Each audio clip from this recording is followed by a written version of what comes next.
Le règlement européen relatif aux successions s'applique aujourd'hui dans tous les États membres, à l'exception du Royaume-Uni, de l'Irlande et du Danemark.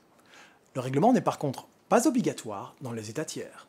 Un État tiers n'est donc pas tenu de reconnaître un jugement ou un certificat successoral européen issu d'un État membre. Quand le défunt possédait des biens dans un État tiers, c'est à cet État qu'il appartiendra de décider le sort de ces biens. Certains États membres sont encore liés avec certains États tiers par des conventions bilatérales. C'est par exemple le cas de l'Allemagne vis-à-vis de la Turquie. Dans ce cas, c'est le traité qui prime. On consultera la convention bilatérale pour savoir comment régler la succession, puisque le règlement s'efface devant cette convention.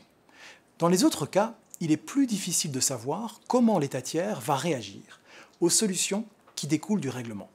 Il n'est pas exclu qu'un État tiers n'accepte pas une solution retenue par un État membre en vertu du règlement, par exemple un choix de loi. Le règlement ne s'applique donc pas dans les États tiers. Par contre, quand on est devant une autorité d'un État membre, le fait qu'il y ait un lien avec un État tiers ne signifie pas que le règlement ne s'appliquera pas. Le règlement ne pose par exemple aucune condition de nationalité.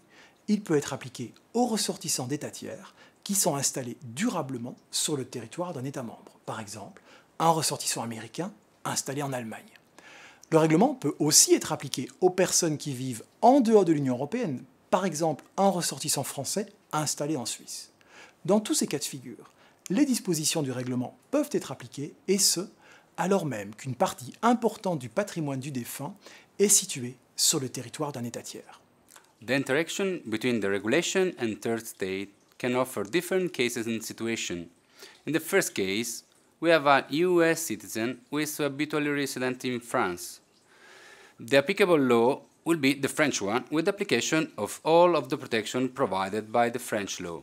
The inherited property will be allocated according to French law, even if goods are placed in USA. In the second case, we have a British citizen who is living in London, who is leaving movable and immovable property in England and in Germany. English law, which is the last habitual residence of the deceased, regulates the whole succession. In this case, will be two different laws will apply to the succession. The English one will regulate the devolution of movable property wherever they are, and of immovable property located in England. On the other hand, German law shall regulate the devolution of immovable property located in Germany. In the case 3, an Italian citizen is habitually resident in Australia, and there he has his domicile. With a will, he exercises the professio juris, and chooses that his succession is governed by its national law, and thus the Italian one, not only for immovable property located in Italy, but for the whole succession. In this case, the effect of the professio juris consists in excluding the existence of the referral, achieving thus the unity of jurisdiction and applicable law.